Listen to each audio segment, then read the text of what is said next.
Bonjour, je m'appelle Lani. Je vais être avec vous dans la prochaine demi-heure environ. Mon objectif avec vous aujourd'hui, c'est de vous présenter mon outil qui s'appelle le GPS. Mais juste avant, je vais faire une brève présentation. Aujourd'hui, on essaie de garder ça succinct. Pourquoi? Parce que quand on est des parents, on est généralement occupé. Donc, je vais directement avec ma présentation.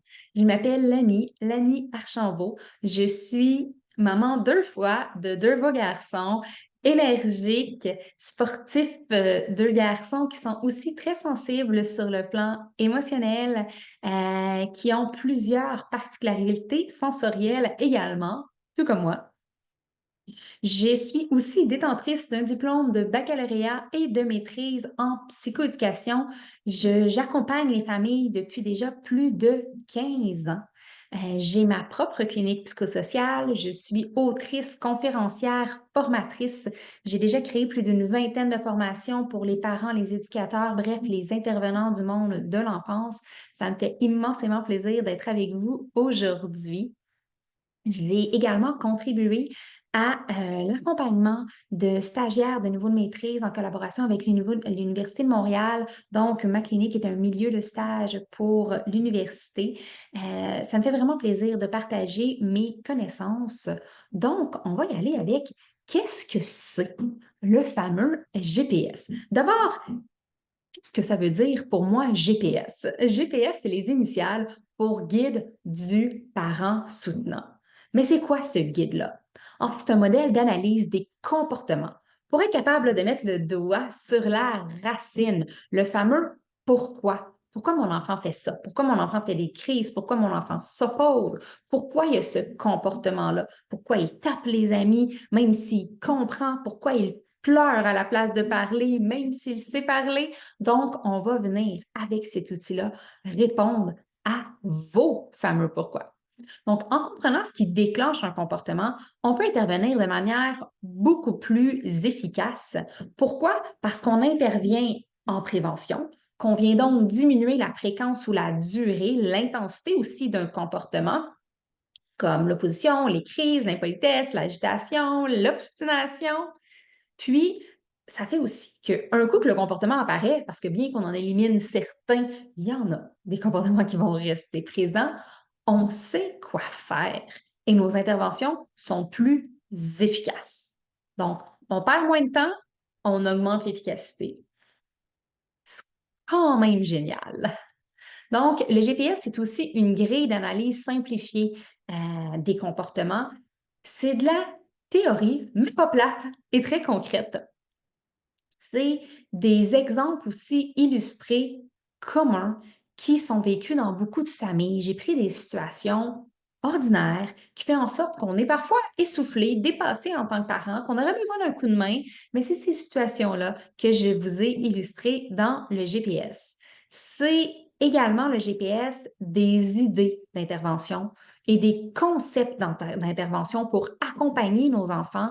Encore une fois, ces concepts-là sont simplifiés, résumés, parce que l'approche est réellement droite au but. Mon objectif, c'est que ça soit gagnant pour les familles modernes qui, par définition, sont occupées. Donc, pourquoi c'est un must dans la plupart des familles? Ben, j'en ai déjà glissé un mot, en fait, on économise du temps. Fini les suppositions. Le GPS vous offre des réponses assez claires et des solutions précises en un clin d'œil. Le GPS permet de renforcer le lien, la relation parent-enfant, et c'est vraiment à l'intérieur de la relation que l'enfant va se développer, qui va développer ses compétences. Donc, en comprenant mieux votre enfant, vous allez tisser des liens plus forts, créer un environnement propice à l'épanouissement. Vraiment, là, à cette relation-là qui est vraiment, vraiment précieuse, la relation parent-enfant. On va dire aussi à l'intérieur de cette relation-là qui est plus réciproque, plus proximale, qu'on se comprend mieux. On va venir dire bye-bye à plusieurs crises, situations d'opposition ou d'autres comportements. Pourquoi c'est un must? Ça aide aussi à intervenir de manière positive, bienveillante, sécurisante. On abandonne un peu les approches génériques. Les approches, moi j'appelle ça les approches plaster, hein, de dire, bon, ben là, mon enfant a un tel comportement, voici l'intervention à préconiser. L'intervention à préconiser dépend de la racine de qu'est-ce qui explique le comportement. Là, en ce moment, c'est peut-être compliqué pour vous parce que vous êtes comme, mon Dieu, comment je vais arriver à faire ça? Avec de la pratique et un outil très simple, celui que je vais vous présenter vraiment, vraiment dans quelques, j'allais dire minutes, mais quelques secondes. Ce qu'on veut, c'est vraiment des résultats d'intervention ciblés qui amènent des résultats durables. Le GPS est pour qui? C'est pour les familles d'enfants, je dirais, âgés de 2 à 15 ans, avec ou sans diagnostic. Ça a été testé, éprouvé dans des centaines de familles. La beauté de la chose, quand on travaille depuis 15 ans avec une clientèle, c'est qu'on a eu le temps de tester pas mal d'affaires. Et c'est pour toutes les familles qui veulent augmenter l'efficacité de leurs interventions, qui veulent mieux comprendre les comportements d'opposition, les crises, la colère, le stress, comme je disais tantôt, l'obstination, les comportements qu'on a l'impression qui sortent un peu de nulle part. On veut les comprendre. C'est le moment que je vous donne un exemple concret d'utilisation du GPS. Puis, je vais vous le partager là, vraiment bientôt pour que vous le voyez à l'écran. Vous allez me voir en très petit, mais c'est pas bien grave. C'est l'explication qui est surtout importante. Je vais aller avec un exemple d'un enfant qui fait des crises à différents moments de la journée, dans différents contextes. Un enfant qui va s'opposer parfois aux demandes ou qui va ignorer les demandes. Tu sais, on peut faire le sourd d'oreille. Puis je me fais souvent demander, mais comment on intervient? Qu'est-ce que je fais quand mon enfant s'oppose? Qu'est-ce que je fais quand mon enfant fait des crises? La réponse, c'est ça dépend. On doit vraiment prendre le temps de mettre le doigt sur les différentes causes possibles, éliminer certaines causes et prévenir l'apparition de d'autres causes. En connaissant notre enfant, c'est un peu comme si on avait le code, le mot de passe d'un cadenas qui va venir faire en sorte qu'on vient débarrer le mode facilité d'intervention. Il va rester un plus petit nombre de situations qui va faire réagir votre enfant parce qu'il y en aura toujours. C'est comme ça pour tout le monde. J'ai beau personnellement avoir un coffre à outils garni, mais vraiment, vraiment très garni, reste que je réagis à certains moments. Rapidement, je suis capable de me parler, je suis capable d'améliorer les situations, mais on reste des humains en interaction avec d'autres humains. On ne veut pas devenir des robots. S'il y avait un bouton qui existait, j'aurais même pas envie de le vendre. S'il y avait une baguette magique qui existait, j'aurais même pas envie de la vendre. Ce que je veux, c'est vraiment une harmonie dans les relations. J'ai envie que vous soyez outillés pour accompagner, comprendre vos enfants, intervenir pour créer vraiment une relation puis un climat propice au développement socio-affectif, au développement des habiletés de communication qui vont vraiment être utiles dans la vie de vos enfants quand ils vont grandir dans leur première relation amoureuse, première relation au travail. On veut ici éviter ce que notre génération vit. Le nombre de troubles anxieux est alarmant, le nombre de dépressions est alarmant aussi, le nombre de troubles de consommation, en fait, tous les troubles de santé mentale, c'est trop. C'est trop actuellement ce qu'on voit et on peut changer les choses avec un accompagnement différent. Donc, j'ai vraiment envie de vous donner les clés de cet accompagnement-là à travers le GPS. Puis imaginez si on diminue le nombre de comportements, donc le nombre d'interventions que vous avez à faire dans une journée, dans une semaine, on vient augmenter votre niveau d'énergie. En augmentant votre niveau d'énergie, on vient créer aussi une nouvelle synergie dans la relation.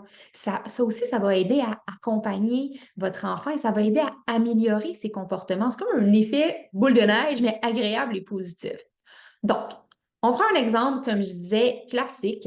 Je vais y aller vraiment avec une personne que j'ai en tête, donc une famille en particulier. C'est une petite fille. Elle avait 5 ans, 5 ans au début du suivi, mais elle a eu 6 ans là, rapidement dans notre suivi. Elle était à la maternelle. Maman qui est éducatrice, qui a déjà quand même un minimum de connaissances sur le développement de l'enfant, étant donné sa profession.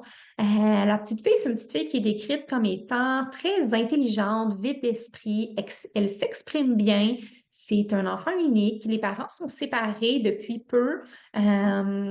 La petite reste avec maman, voit papa une fin de semaine sur deux, puis de temps en temps, là, dans la semaine, il vient la chercher, l'amener au parc un soir là, de temps en temps. Il n'y a pas de conflit entre les parents. Les échanges de garde se passent super bien.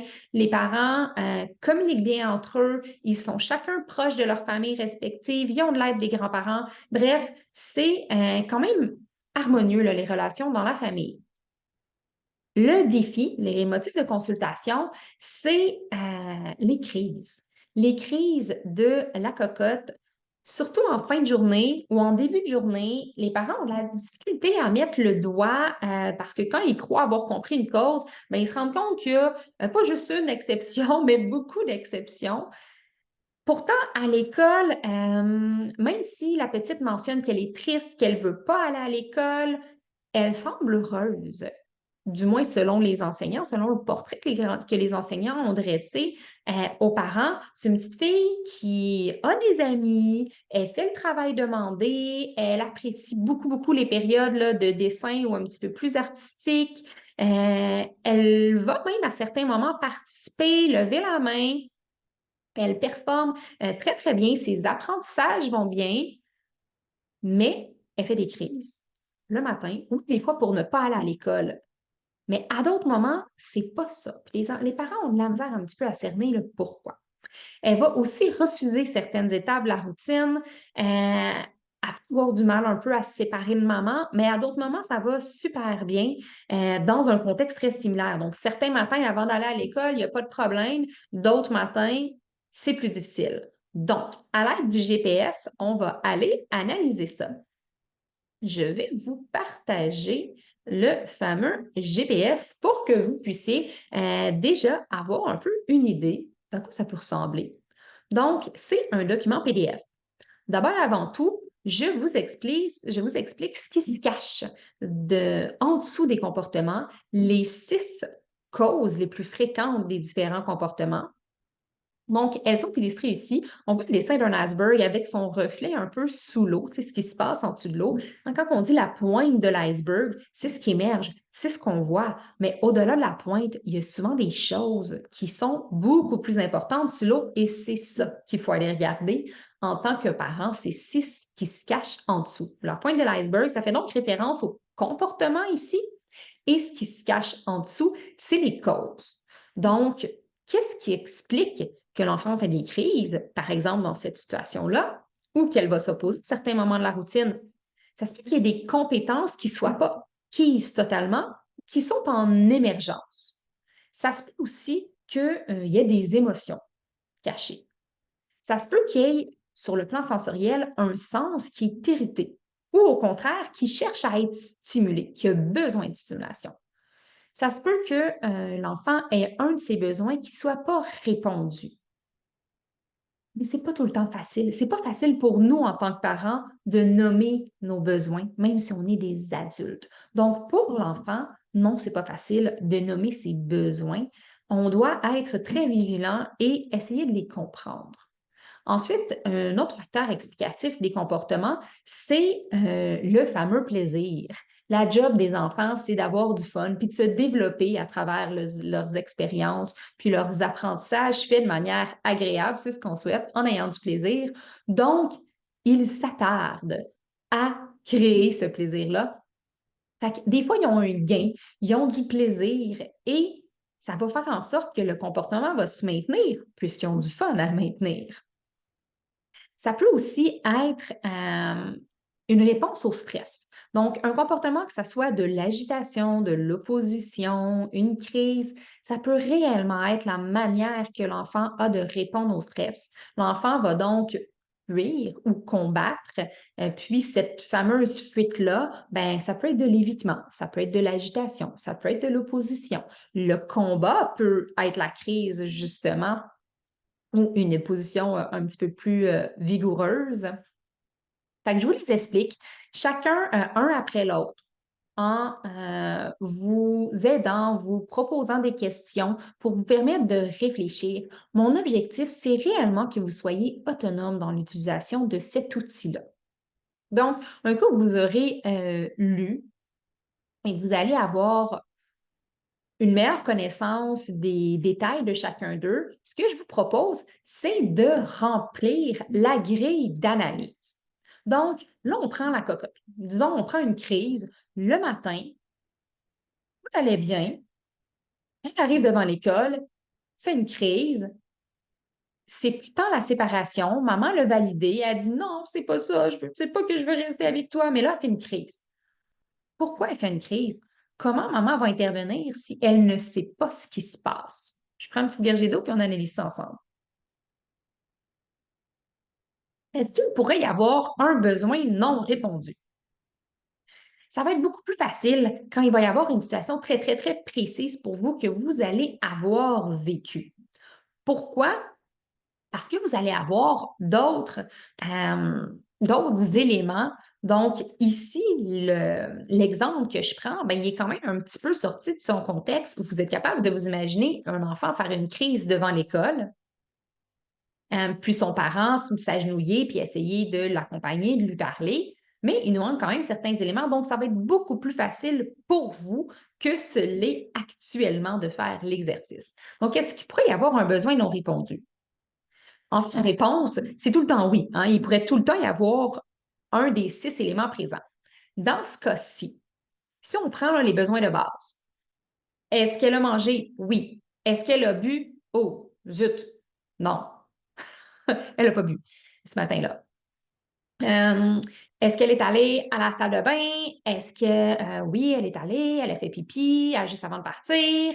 Elle n'est pas allée à la selle par contre. Ça pourrait peut-être être ça. Est-ce qu'elle a besoin de prolonger son contact avec maman? Maman, ça a été la première chose qu'elle a validée. La petite, elle a dit non, c'est correct. Mais là, maman, elle vient de penser à quelque chose. Elle se dit, ah, elle m'a déjà dit qu'elle ne voulait pas aller à la selle, qu'elle ne voulait pas aller faire caca à l'école. On va valider ça, on va regarder pour voir.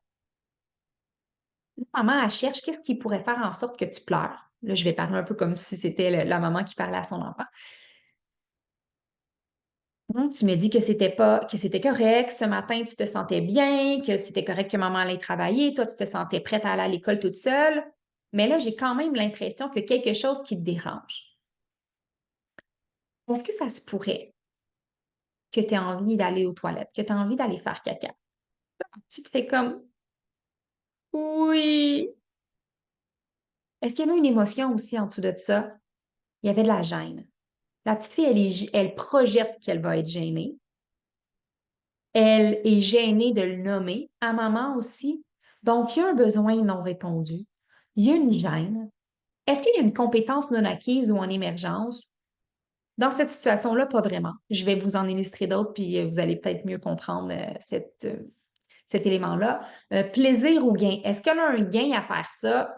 Ben, elle pourrait prolonger un peu le moment du départ de maman, mais là, elle l'a nommé, puis c'est pas ça son besoin. Est-ce qu'elle essaie de fuir ou de combattre? Ben oui, elle essaie de fuir le moment où elle doit aller à l'école et où elle devra potentiellement aller à la salle de bain. Est-ce qu'elle a un de ses sens qui est irrité ou qui cherche à être stimulé? Ben, potentiellement que sur le plan sensoriel, elle commence à sentir dans ses intestins qu'il y a quelque chose qui se passe. Donc, ça se peut que ça la perturbe. Ça se peut qu'il y ait des petites légères douleurs dans le ventre aussi. Donc, tout ça vient contribuer à la situation. Donc, si on prend une autre situation, je vais prendre une autre situation parce que je veux que vous voyez une. OK, on va prendre celle-là parce que je veux que vous voyez un exemple de grille. La première, je vous l'ai mis vierge, comme ça, si vous voulez l'imprimer, vous allez pouvoir le faire.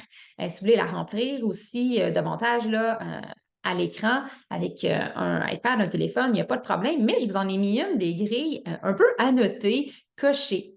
Donc, disons, même cocotte, parce que ça lui est arrivé, puis la maman me posait cette question-là. Des fois, au niveau de l'hygiène, elle se demandait, est-ce qu'elle veut vraiment pas brosser ses dents? Tu sais, est-ce que c'est le brossage de dents lui-même qui la dérange? Ou il y a une autre explication derrière le fait qu'elles ne veulent pas venir brosser ses dents, parfois se laver le soir avant d'aller dormir. Est-ce que ça se peut? Fait que là, on va venir l'analyser. Fait que là, un peu dans les questions que je vais lui poser, c'est OK, je vais regarder, y a-t-il un besoin non répondu? Bien, la mère a dit, c'est sûr que ça arrive en fin de journée, fait qu'en fin de journée, bien, il y a peut-être de la fatigue. Hein, quand on part là, aux besoins de base, le sommeil, manger, aller à la toilette, être vêti selon la saison, besoin d'amour, d'affection, de relation. Fait qu'est-ce que quelque chose ici? Ouais. Ça se peut qu'il y ait de la fatigue en fin de journée. C'est quand même stimulant une journée d'école. À la maternelle, ils peuvent se déposer, se reposer un petit peu, mais ils ne font pas nécessairement de sieste comme à la garderie. Fait que, ouais, il pourrait y avoir de la fatigue. Est-ce qu'il y a une émotion en dessous de tout ça? Bien, c'est sûr que dans la journée, à l'école, l'enfant va avoir vécu des émotions. Donc, ici, là, on prend pour acquis que oui, il y a des émotions qui sont accumulées dans la journée. Donc, ce qu'on peut faire de manière préventive, c'est regarder un peu avec l'enfant, puis nommer un peu nos émotions. On peut le faire en alternance, ça peut être en mangeant, ça peut être au retour de l'école. Donc, ah, puis, est-ce que tu as aimé ta journée? Oui, non, qu'est-ce que tu as aimé dans ta journée? On peut y aller de manière plus précise. Est-ce qu'il y a une fois où tu t'es senti triste? Est-ce qu'il y a une fois où tu t'es senti excité? Est-ce qu'il y a une fois où tu t'es senti stressé? Est-ce qu'il y a une fois où tu as été en colère? Est-ce qu'il y a une fois où tu t'es senti détendu, zen? Tu t'es senti heureux, joyeux, joyeuse? Donc, on peut le regarder avec nos enfants. Ce qui va faire en sorte que l'enfant va moins accumuler des émotions, donc ça va moins déborder en fin de journée. Est-ce qu'il y a une compétence non acquise ou en émergence? Dans le cas de la cocotte, non, pas ici. Mais le brossage des dents, là, on ne s'en rend pas compte, mais ça implique plusieurs étapes. Puis parfois, l'enfant se mettre en action pour lui, c'est difficile parce qu'il voit venir qu'il y a plein d'étapes, puis il voit venir qu'il va se faire reprendre ou qu'on va lui souligner que c'est peut-être des choses qu'il n'a pas faites comme il faut, là. Par exemple, se brosser les dents. Ça l'implique de se diriger vers la salle de bain, de prendre la brosse à dents, de mettre la bonne quantité de pâte à dents sur la brosse à dents sans essayer de mettre de la pâte à dents partout, de se brosser les dents de la bonne manière avec le bon nombre d'étapes en faisant les petits cercles ou le petit train ou peu importe comment on l'appelle, en moussant bien, en se vidant la bouche, en nettoyant la brosse à dents, en la rangeant. C'est beaucoup de choses à penser. Et ça se peut que l'enfant en oublie en cours de route. Donc, le parent fait comme, t'as-tu rangé? T'as-tu fait un dégât? T'as-tu bien regardé? Le tube de pâte à dents, puis l'enfant, ça se peut qu'il trouve ça lourd. Donc, ça se peut que notre enfant ignore un peu la consigne de brossage de dents, de venir se laver, parce qu'il y a trop d'étapes. Même si on se dit, mais c'est facile, c'est banal. Oui, mais non. C'est banal parce que c'est acquis pour nous. Mais pour l'enfant doit peut-être encore y réfléchir. Ensuite, est-ce que l'enfant a un gain ou est-ce qu'il y a du plaisir à ne pas venir se brosser les dents? Dans le cas de la cocotte, ben, elle aurait peut-être eu plus de plaisir à continuer à jouer, mais c'est pas nécessairement ça que la mère cible. Est-ce qu'elle fuit ou elle combat quelque chose? Il y a des enfants qui vont un peu fuir le moment de se séparer des parents. Donc, si le brossage des dents, pour eux, annonce la fin de la journée, puis annonce la séparation imminente d'avec papa ou maman, ça se peut qu'ils n'aient pas envie de venir se brosser les dents. Donc, c'est à regarder aussi. Sinon, est-ce qu'il y a un sens qui est irrité ou qui cherche à être stimulé? Dans le cas du brossage de dents, là, il y a certains enfants qui vont être irrités par le goût, la texture de la pâte à dents ou la texture de la brosse à dents, là, des poils de brosse à dents. La sensation dans leur bouche avec leur brosse à dents, il y en a que ça va chatouiller un peu au niveau des gencives, qui vont trouver ça vraiment désagréable. Donc, s'il y a quelque chose de désagréable, c'est pas rare qu'on l'évite. C'est pas rare qu'on le repousse. Hmm. Donc, même en tant qu'adulte, là, hein, s'il y a quelque chose, moi, par exemple, je suis très sensible sur le plan du toucher. J'aime vraiment pas se jouer dans la terre, qu'il y a de la terre en dessous de mes ongles. Je trouve que ça a comme une texture en même temps, tu sais, la terre un peu humide, un peu grasse. Je sais pas, c'est quelque chose que j'aime vraiment pas. On peut le voir hein, un peu aux expressions de mon visage, j'ai un peu de dédain. Donc, j'aime pas ça. Ça se peut que quand le printemps revient, même si je trouve qu'il fait super beau dehors, c'est pas la première chose que j'ai envie de faire, d'aller planter des graines dans mon jardin, d'aller planter des fleurs. C'est pas quelque chose que j'apprécie. Je vais souvent le faire euh, avec l'aide de mes enfants, avec l'aide de mon conjoint, faire d'autres tâches autour, puis essayer que ça soit moins moi qui joue directement dans la terre. Je vais essayer d'adapter les choses. Je suis un adulte et j'adapte encore les choses. Donc, pour un enfant, ça se peut que ce soit nécessaire. Maintenant, un coup qu'on aura un peu analysé à l'aide de la grille, puis qu'on se sera dit, OK, c'est sans doute, mettons si on reprend l'exemple de la cocotte, un besoin non répondu, elle est fatiguée, des émotions accumulées. Les émotions, on va les avoir libérées au courant de la journée, on peut le refaire le soir. La fatigue, ben oui, l'enfant est fatigué. Alors, qu'est-ce qu'on peut lui proposer comme alternative? Est-ce que tu as besoin d'aide? Est-ce que tu veux que je le fasse avec toi? Puis là, il y a des parents qui vont me répondre, ben oui, mais ça n'a pas d'allure, pas pour y brosser les dents jusqu'à temps qu'il soit majeur et qu'il parte de la maison. Ne vous inquiétez pas. C'est pas quelque chose qui arrive de manière générale. Il y a certains enfants qui, avec la fatigue, vont avoir besoin de plus d'aide. Il y en a que c'est vraiment le trop grand nombre d'émotions qui vont faire en sorte qu'ils ont besoin du soutien actif d'une personne auprès d'eux. Puis ce soutien actif-là, en tant qu'adulte, parfois, c'est quand on fait la vaisselle, d'avoir quelqu'un qui suit. On trouve ça moins plate, on peut jaser à deux. Mais pour l'enfant, ça peut être d'avoir quelqu'un qui fait les choses avec lui, quelqu'un qui l'aide à s'habiller, même s'il a la compétence pour mettre ses vêtements. Qu'est-ce qu'on veut travailler ici? La compétence de l'autonomie, donc s'habiller seul, se brosser les dents, ou on veut travailler l'opposition. Faites votre choix. Puis on en travaille un à la fois. On va pouvoir. Si on choisit, OK, non, on veut diminuer l'opposition, parfait, c'est celui-là qu'on travaille. Donc, on va travailler à améliorer l'opposition dans les routines, par exemple. Puis, éventuellement, on travaillera l'autonomie. On n'est vraiment pas obligé de tout faire. On a généralement un peu plus qu'une vingtaine d'années avec nos enfants dans nos maisons pour les aider à devenir autonomes. Donc, ça fait quelque chose qui est travaillé plus tard. Bon, il y a d'autres exemples de grilles.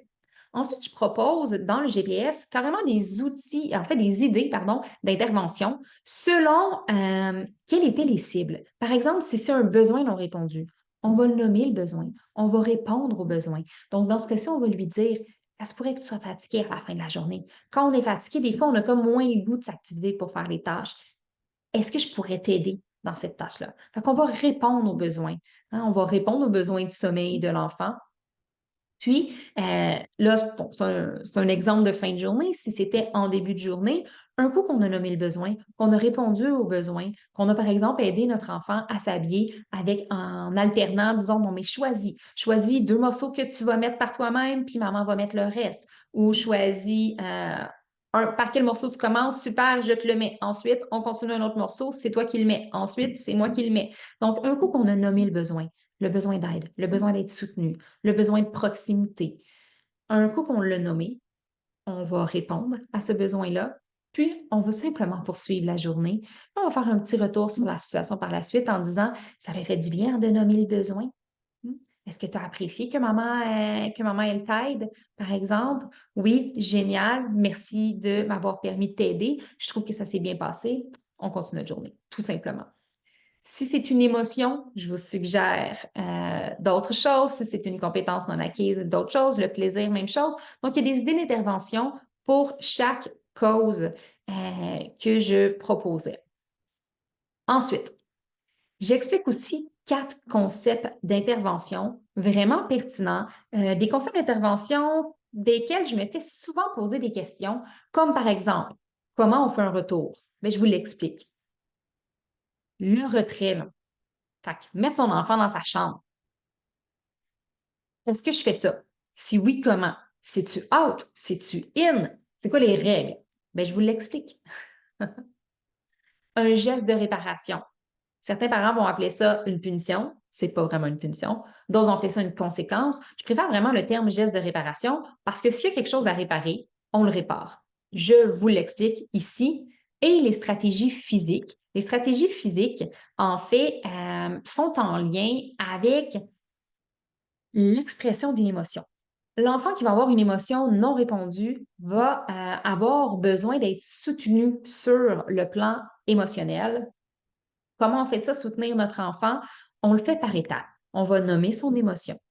On va la normaliser. On va lui dire que c'est normal. Hein? Donc, on reprend la situation de la petite cocotte juste avant d'aller à l'école, qui on venait de mettre le doigt là, sur le fait qu'elle n'avait pas envie d'aller faire caca à l'école. T'es gêné, hein? T'es gêné d'aller faire caca à l'école. Hein, c'est normal. Tout le monde est gêné de quelque chose. Ça se peut que ça soit gênant pour toi. Et juste ça, on vient y enlever un poids sur ses épaules à la petite cocotte. Hein? Elle est comprise, ses émotions sont légitimes. Après ça, on va utiliser une stratégie physique. Pourquoi on utilise une stratégie physique? Parce que les émotions, c'est de l'énergie qui est en mouvement dans le corps. Donc, on veut la faire sortir. Dans ce cas-ci, ça peut être un gros câlin. Ça pourrait être de serrer ses muscles fort, fort, fort pour les relâcher après, puis sentir comme la détente à l'intérieur de nous. Encore là, je vous explique, je vous donne des exemples, là, des idées d'intervention de stratégie physique dans le document. Suite à ça, on utilise pour accompagner une émotion, donc un coup qu'on aura nommé l'émotion, normalisé l'émotion, tu sais, qu'on l'aura vraiment bien accueilli, qu'on aura utilisé une stratégie physique, on va utiliser une stratégie cognitive. Pourquoi? Parce qu'on veut rebrancher le cerveau. Le cerveau qui a vécu une émotion, l'énergie ou le jus de cerveau était tout dirigé dans la partie qui vivait l'émotion. Il y en avait moins. C'était pas bien branché avec la partie qui réfléchit, qui analyse, qui trouve des solutions. Donc, avant de trouver la solution avec l'enfant, hein, on peut l'aider à se reconnecter. Une manière simple, si on parle d'un enfant, puis on va rester dans cette situation-là, d'un enfant de 5 ans, ça peut être qu'il a commencé à prendre des lettres. OK, on va trouver là, 3 choses de couleur rouge. Regarde bien autour de toi. Ah, le manteau de l'ami là-bas, le sac à dos de l'autre ami, la boîte à lunch, ma boîte à lunch. Ah, ben oui, c'est vrai, elle est rouge. Génial. On a aidé le cerveau à se rebrancher. Pourquoi? Parce qu'on est totalement sorti de l'émotion. On n'est pas en train de faire de l'évitement parce qu'on l'a nommé l'émotion, on s'en est occupé d'abord et avant tout. C'est le plus important. Mais ensuite, on va revenir brancher le cerveau en déplaçant sa concentration ailleurs. Donc là, dans ce cas-ci, c'était sur des éléments de couleur rouge. Ça pourrait être aussi de dire à l'enfant de nommer, je ne sais pas moi, 3 mots qui commencent par la lettre B ou le son B. Pour un enfant de maternelle, on peut complexifier les choses pour un enfant un petit peu plus vieux et les rendre encore plus simples pour un enfant plus jeune. Mais l'idée, c'est vraiment de rebrancher le cerveau. Un coup que le cerveau est branché, c'est le temps de trouver des solutions. Donc, c'est de dire, OK, c'est quoi les solutions possibles? Est-ce que, tu sais, qu'est-ce qui te rend gêné? C'est que quelqu'un entende, c'est que quelqu'un dise que ça pue, c'est que quelqu'un trouve qu'elle est sale, OK, c'est qu'elle s'essuie mal. Donc, c'est quoi qui la dérange? Si elle a peur de mal s'essuyer, est-ce que c'est possible de mettre des petites wipes dans son sac à dos? Si elle a peur que quelqu'un l'entende ou la voie, ben, est-ce que c'est possible d'avertir l'enseignant puis de trouver un moment où les amis sont occupés pour qu'elle aille à la salle de bain, d'aller à la salle de bain peut-être sur un autre étage, accompagnée d'une éducatrice, pas pour tout le temps. Ça peut être un moment de transition en disant, ben voici les prochaines étapes. Donc, on va regarder c'est quoi les possibilités. Est-ce que ça peut être de le mettre dans la routine du matin? Donc, on va s'assurer là, directement quand on se lève de super bien hydrater l'enfant. On boit un grand, grand verre d'eau pour activer le travail des intestins. On va manger peut-être quelque chose avec des fibres, puis on va essayer d'aller à la toilette, quitte à lire une histoire avec notre enfant, puis en faire un moment agréable dans lequel l'enfant va avoir le temps d'évacuer ce qu'il a à évacuer avant d'aller à l'école. On va regarder avec elle, puis on va lui faire voir qu'il y a des solutions. Il y en a plusieurs. On en choisit une aujourd'hui. On avance dans notre journée. Ça a l'air long parce que je suis en train de vous l'expliquer, mais tout ça, là, ça aurait pu prendre 2 minutes, 3 minutes. Et ça va venir solidifier la relation. Ça va venir faire en sorte que notre enfant va réellement avoir confiance en nos compétences, confiance qu'il peut se confier à nous. On évite plein de troubles, plein d'émotions accumulées en faisant ça. C'est vraiment, vraiment une manière géniale d'intervenir. Donc, le document, vous allez l'avoir. En fait, vous, si vous m'entendez, c'est que vous l'avez déjà reçu. Ça me fait vraiment, vraiment plaisir de vous avoir accompagné dans l'utilisation de ce GPS-là.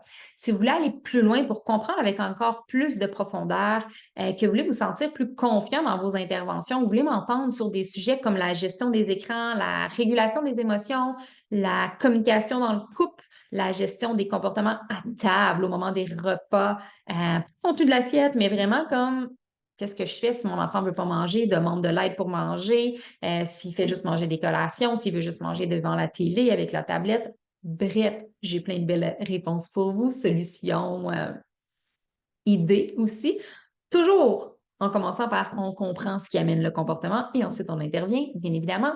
Si vous voulez m'entendre sur les dodos, les diagnostics, l'estime de soi, les routines, l'aspect sensoriel plus en profondeur, le stress, ce que je vous propose, c'est ma formation la plus récente, la plus complète aussi à ce jour. Elle s'appelle Harmonie familiale. Il y a 2 forfaits disponibles selon vos envies et votre besoin d'avoir un suivi individuel avec moi ou non. Mais dans tous les cas, vous allez avoir la chance de me poser des questions et de recevoir des réponses personnalisées. C'est vraiment juste, si on veut, l'intensité ou la profondeur du soutien qui varie.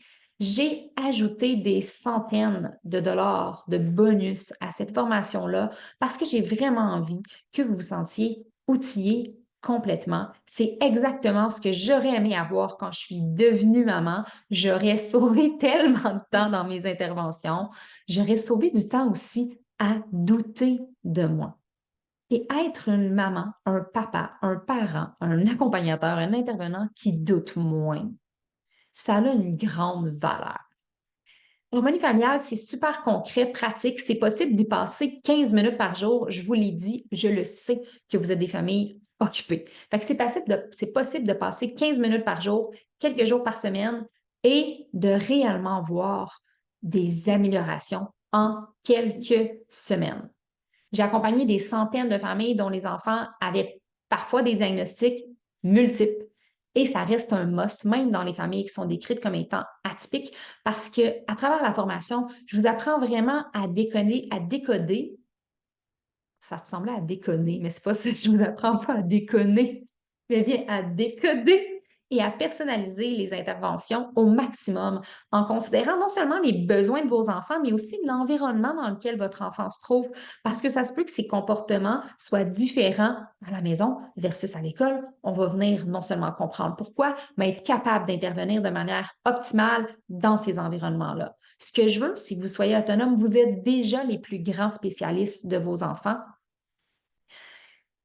Je ne crois pas aux approches dans lesquelles on rencontre l'enfant, on le diagnostique. Après une facture de quelques milliers de dollars, on suggère des interventions. On rencontre l'enfant individuellement pendant un nombre X de rencontres. On rencontre le parent individuellement pendant un nombre X de rencontres. Pour moi, ça ne fait pas de sens. Il y a beaucoup trop d'argent dépensé. Il y a beaucoup d'enfants que j'ai rencontrés dans ma pratique qui avaient eu de multiples évaluations, de multiples suivis, qui se sentaient inadéquats. Les parents ne se sentaient pas outillés. Donc, oui, on s'entoure, mais pas à n'importe quel prix, pas à n'importe quel coût. Augmenter les compétences, allez poser des questions, venez me poser des questions pour augmenter la personnalisation, puis après, selon les comportements résiduels, selon ce qui va rester, selon les défis qui vont rester, là, c'est pertinent peut-être d'aller consulter en individuel. Et après les consultations en individuel, selon les défis qui vont rester, d'y aller vers peut-être ou pas un diagnostic. Mais pour vraiment changer les mentalités et faire les choses dans le bon sens, je vous le dis, vous allez sauver énormément de temps. Vous allez augmenter votre estime de vous-même, celle de vos enfants. Vous allez augmenter la qualité de vos relations. Un enfant dans une relation saine se développe avec plus de facilité. Vous allez, je l'ai dit, mais je le répète, là, vous allez sauver de l'argent. Vous allez sauver de l'argent. Vous allez sauver du temps. Vous allez sauver du temps. Vous allez sauver de l'argent. C'est vraiment, vraiment, ça va vous aider et ça va aider votre enfant. Donc, autre question qu'on me pose parfois aussi, ouais, mais là, mettons que l'autre parent ne veut pas s'investir. Une formation, elle est créée de sorte à ce que si un seul parent s'investit, il va devenir un leader positif, il va entraîner une vague de changement et cette vague-là va être plus subtile au début, mais va prendre de l'ampleur. Et j'ai accompagné plusieurs avec un gros S, familles dans lesquelles c'est plate, là, mais c'est le papa qui était complètement fermé au début et qui va me recommander parfois sur les réseaux sociaux ou que je reçois des appels ou des courriels en me disant Hey, telle personne me dit de venir vous voir, j'ai des défis avec mon enfant. Donc, au début, c'était fermé. Là. Tu sais, quand on dit l'expression fermé comme une huître, ben c'était ça. Et maintenant, ces personnes-là me recommandent. Donc, puis c'est pas nécessairement parce que je suis meilleure qu'une autre, là, c'est pas ça. Ils me recommandent parce que ça les a aidés. Donc, que ce soit moi ou que ce soit un autre, l'important, c'est vraiment d'utiliser la force et l'ouverture d'une première personne pour que cette première personne-là, un peu comme les jeux de domino, ait un effet sur les autres personnes autour d'elle. Donc, si vous voulez, vous allez avoir le lien dans le document PDF du GPS directement, mais vous pouvez aussi écrire un courriel à l'adresse suivante. Donc, je vous la dis, mais vous allez la trouver là, partout dans les courriels que vous recevez de nous. C'est équipe à commercial laniarchambault.com. Donc, équipe, pas d'accent évidemment, à commercial, Lani, c'est L-A-N-I-E, Archambault, ça se termine par les lettres A-U-L-T.com. Puis, on va s'occuper de vous, on va vous diriger vers la solution la mieux adaptée à votre situation. Ça nous fait toujours plaisir de vous entendre. J'espère sincèrement que le GPS va vous aider à économiser du temps, renforcer le lien parent-enfant, intervenir de manière positive et bienveillante, être compris et que vos enfants se sentent compris et soutenus. C'est vraiment ce que j'aimerais démocratiser, rendre possible pour le plus grand nombre de familles. Donc, merci vraiment beaucoup de m'avoir accordé ce temps-là. On se revoit sans doute dans une prochaine vidéo formation à travers mon livre, les réseaux sociaux. Bref, gênez-vous pas, écrivez-moi. On se recroise bientôt. Bye bye!